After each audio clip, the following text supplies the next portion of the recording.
কৃষ্ণ রাধে রাধে হরিবল। বন্ধুরা তোমরা সবাই কেমন আছো? আশা করি ভালো আছো। তো আমিও ভালো আছি। তো আজকে বিকালবেলা বেরিয়েছি ইস্কন মন্দিরে একবার যাব। তো চলো বন্ধুরা সেখানটায় গিয়ে পুরোটা ভিডিওটা দেখাচ্ছি।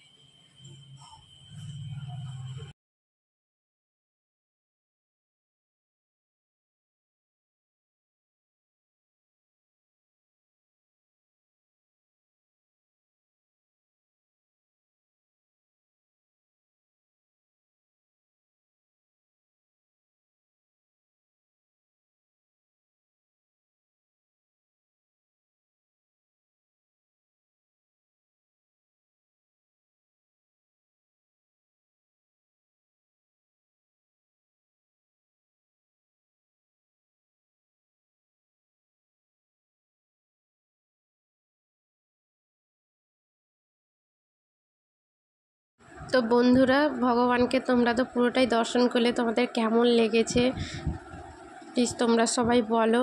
আর ভগবানকে কেমন সুন্দরভাবে সাজানো হয়েছে তোমরা তো সব কিছুই দেখলে, দারুণ লেগেছে। এই মাঠটায় বাইরের এই জায়গাটায় মন্দির হবে।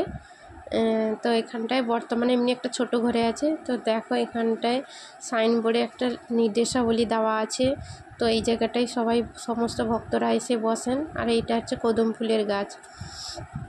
তো এই কদম ফুলগুলো ভগবানের মালাতে তৈরি করাতে খুবই লাগে।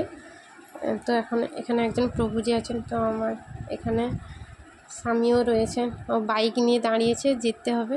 তো তার জন্য বলছে এসো। আমি বললাম দাঁড়াও, আমি একটু পুরো বাইরেরটা সবাইকে দেখাই। তো দেখো দারুণ, দেখেছ তুলসী দেবী, কত তুলসী দেবী আছেন এখানে। পুরো ও তো প্রচুর পরিমাণে তুলসী পাতা মন্দিরে লাগে। তো তার জন্যে পুরো সাইডে গোটা তুলসী পাতার গাছ লাগানো হয়েছে। তো দেখাও কত সুন্দর কদম ফুল একটা পড়েছে। ও দেখো যে এই রথটাই এসছিলেন।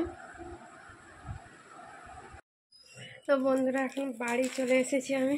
তো দেখো গোপালের সব জিনিস নিয়ে এসেছি। তো তোমাদেরকে দেখাবো কেমন লাগলো তোমরা বলবে সবাই।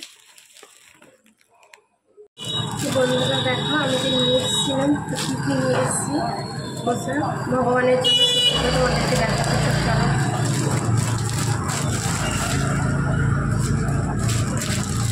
তো এই দেখো গোপালের জন্য দুটো জামা নিয়ে এসেছি।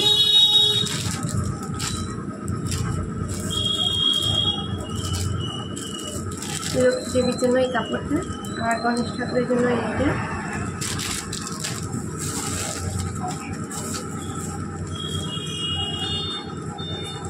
আর এই দেখো তিনটা মুকুট এনেছে, আর দুটো সাদা একটা হলুদ।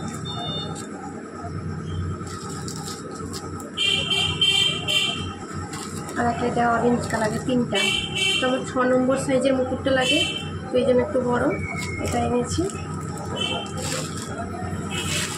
আর এই দুটো মালা এনেছি, 15 টাকা করে নিয়েছে। আর একটা তিলক মাটি এনেছি। তো তিলক মাটিটা লাগে, তো স্নান করানোর জন্য একটু মাখিয়ে স্নান করাই। তো এই জন্য এটা একটা গেছে। তো দেখো কত কিছু এনেছি। রাধে রাধে, আজকের মতন টাটা।